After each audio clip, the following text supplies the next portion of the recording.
Hello everyone. I'm Dr. Tanu Dang, Assistant Professor, Department of Journalism and Mass Communication, Khwaja Moinuddin Chishti Language University, Lucknow. We all know that advertising is a billion-dollar business. And when the advertiser invests so much of money in the advertising, he definitely expects the maximum return of every rupee invested. So, it is very important to do advertising research before the advertisement is actually launched in the market. In today's lecture, we will be talking about advertising research and also why it is important. Before we actually talk about the various techniques of advertising research, it is very important to understand why we need advertising research at all. We all know that we come across approximately 10,000 advertisements every day. And not every advertisement has an impact on our mind. And definitely, very few of them motivate us to actually go ahead and buy the product. That's why it becomes even more important to see whether the advertising is going to be successful or not. Apart from that, we also know that the buying decisions are made by the subconscious mind of the consumer. So it becomes even more important to understand the subconscious behavior of the customers to make sure that the advertising is effective. Another reason why we need advertising research is we will be able to make our plans and advertising strategies more effective if we already know whether the target customers like the ad or not. Also, their preferences will be known to us, and that will help us mold our advertising strategy accordingly. Apart from this, we also will be able to analyze whether the proposed advertisement meets the needs and desires of our prospective and current customers. There are two major ways of testing the advertising. One is pre-testing, another one is post-testing. When we talk about pre-testing, we basically refer to testing of the advertisements before they are released in the market. Whereas when we talk about post-testing, it refers to testing of the advertisements or testing of their effectiveness once they are floated into the market. In today's lecture, we will be talking about pre-testing techniques of advertising. Before we actually delve into the various techniques that we use for advertising research, it is also very important to understand why pre-testing is required. Pre-testing is a proactive approach. It helps us analyze the pros and cons and the effective elements of the advertisements before they are floated in the market. Secondly, it also indicates the likelihood of the advertisement being liked by the people that it is intended for.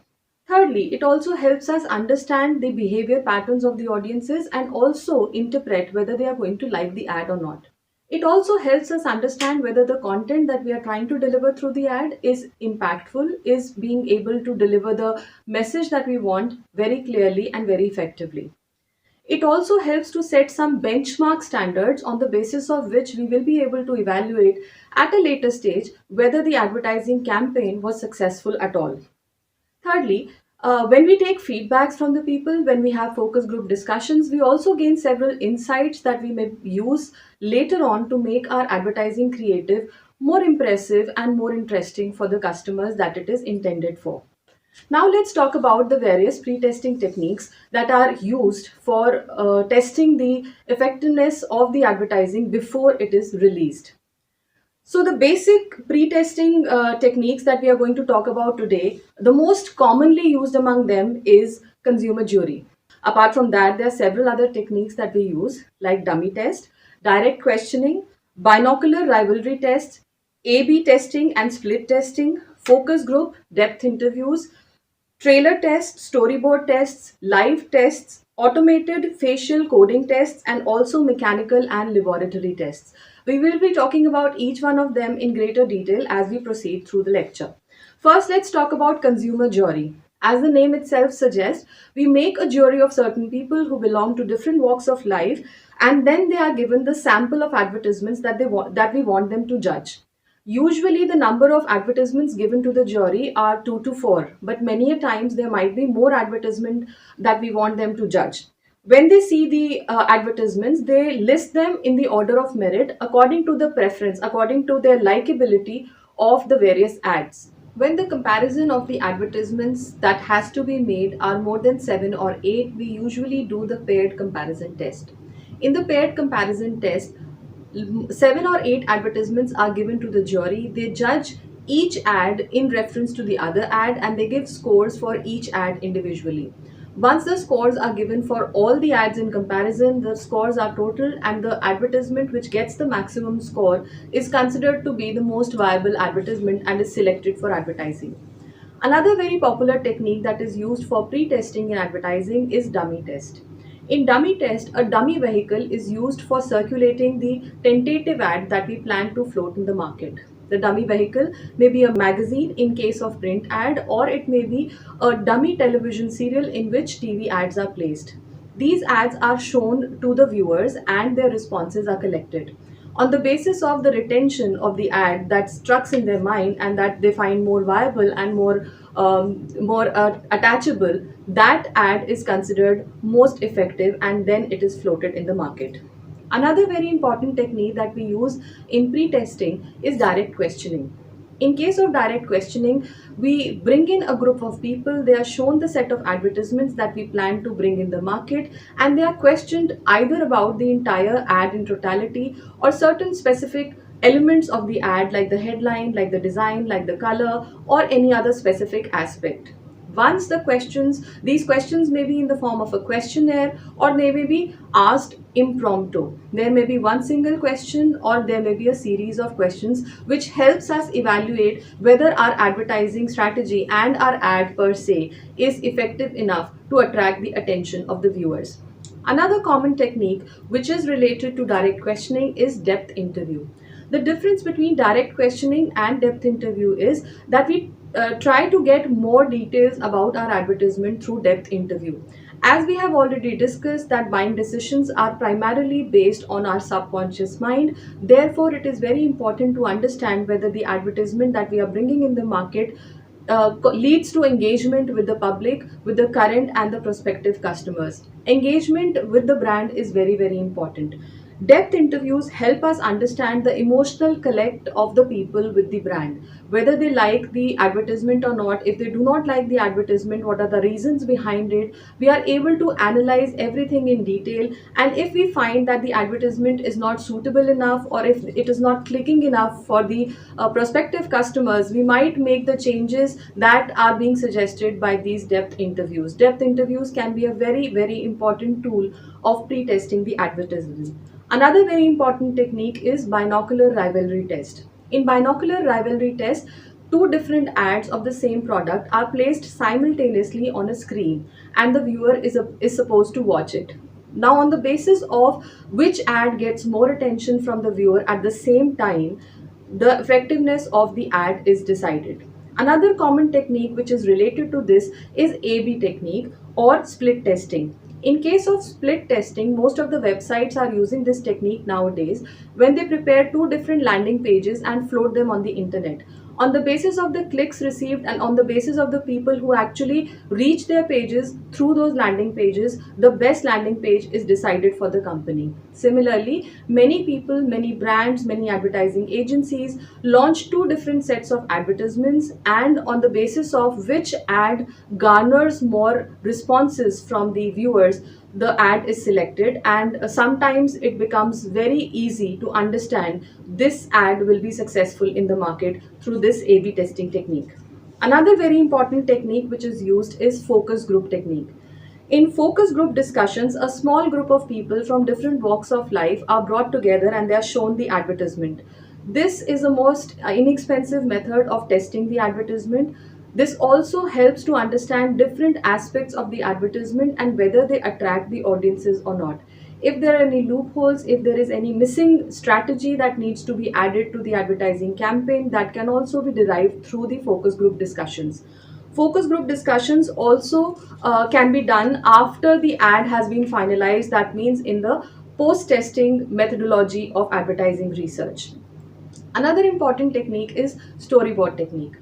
When we prepare a television advertisement, it actually involves a lot of effort as well as a lot of money. Storyboarding helps us to save that money, and before actually preparing the television ad, it helps us analyze whether the ad is going to be effective or not. In storyboarding, we make two separate entities. One is the video ad, another one is the voice note which will be played along with the ad. We play them separately. Many a times we try different musics, we try different dialogues and combine it with the visual. Many a times we make the music and the dialogues remain common and similar, and we change the visuals. Through these different combinations, we make the focus group or the respondents decide which one attracts and interests them the most, and which one holds their attention for a longer period of time. Once that is decided, we combine the both and make one good successful television ad. This is majorly used for television advertising testing. Another common technique which is becoming very popular these days is trailer test. Trailer test is the technique in which two groups of customers are selected and a trailer of a particular advertisement, a particular brand, or a particular product is shown to one set of customers in a mall setting. After they see the ad, they are given certain discount coupons. On the basis of the number of discount coupons which are utilized by the customers in actually going and purchasing the product, we decide whether the trailer which was shown to the selected group has been successful enough to motivate the viewers to go ahead and buy the product. Trailer tests actually help us test the effectiveness of the advertising in the real time situation. Another common technique is live telecast technique. In live telecast technique, we prepare a television ad, and rather than laying it down in the global frontier, we narrowcast it to smaller households or a smaller geographical area. The success of the advertisement through this narrowcasting techniques, maybe through cable television networks, helps us understand whether the customers are liking the ad or not. This is directly related to the number of inquiries generated or the number of people who go out and search for the product after they've seen it on their cable television networks. If the advertisement is successful in the narrowcasting technique, then we actually take it to a global level and to a massive mass media channel. Another common technique which is used is theater test. In theater test, we call specific audiences to watch our advertisements in a theater setting.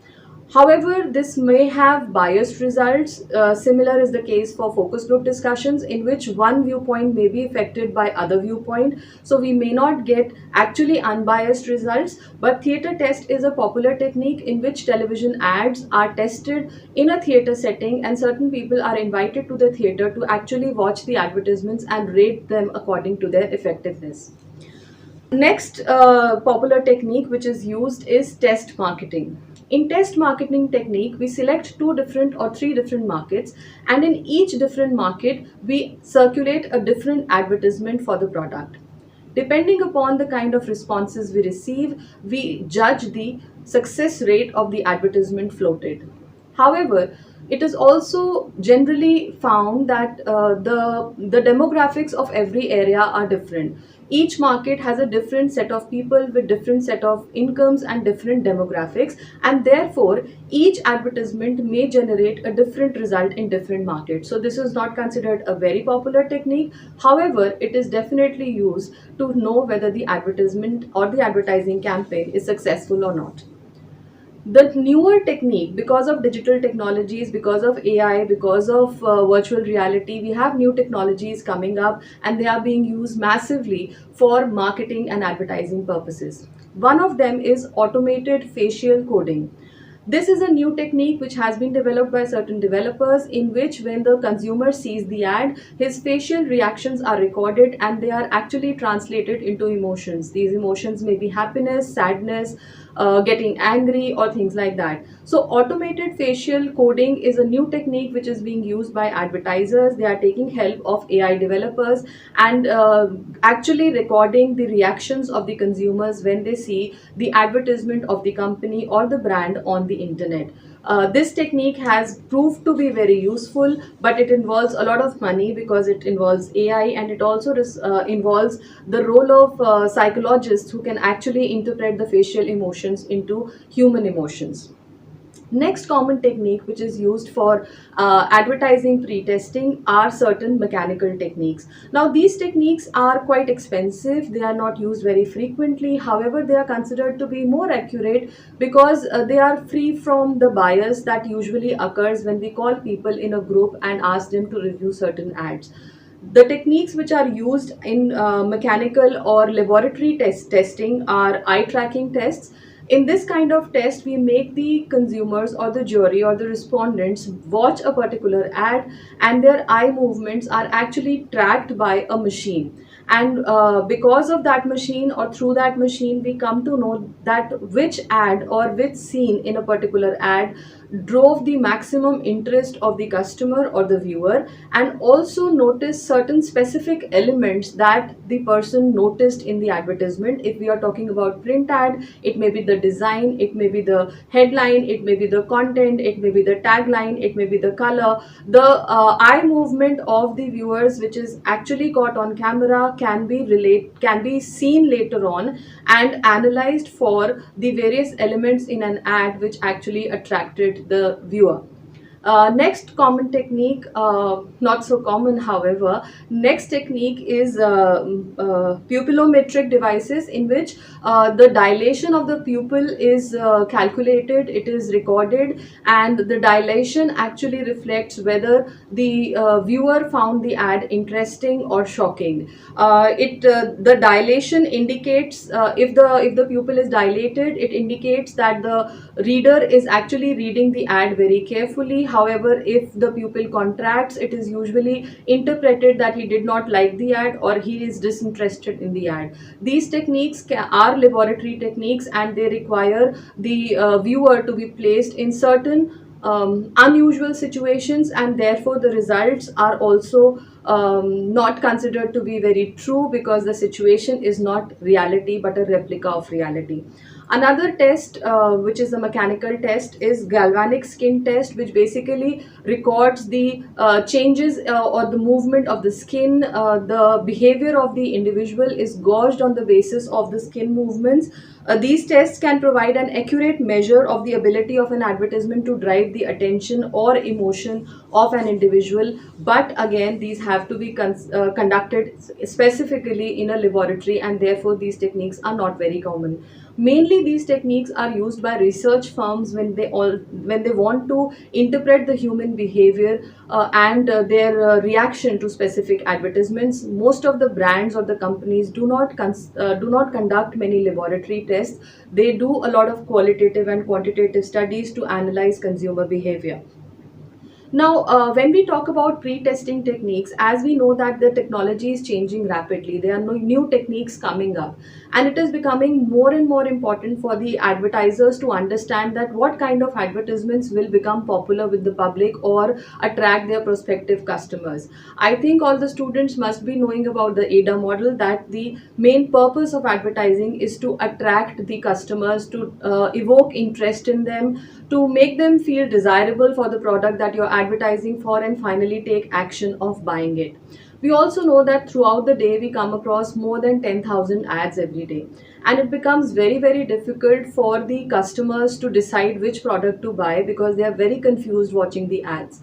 Therefore, it has become even more important for the advertisers not just to understand the behavior patterns of their consumers, but also to make sure before putting in money that their advertisements are going to be successful. So, there are certain objectives that have to be kept in mind before we actually go ahead and do the pre-testing techniques. The first important thing that we need to keep in mind is what are the objectives that we want to achieve from the advertisement, because all the questions that we ask, all the focus group discussions that we have will depend greatly on the objectives that we want the advertisements to achieve. Apart from this, we also need to understand and analyze whether the advertisement has a good attention value, because that is the first stage that has to be crossed before the final action of buying the product can be achieved. Next important thing is to identify the brand recognition, whether the people actually recognize the brand, whether they retain the messages that are being communicated through the advertising. All the various tests that we have discussed in this lecture help us analyze whether there is brand recognition among the customers. Then we also need to analyze whether the message that we are trying to communicate is communicated clearly and effectively.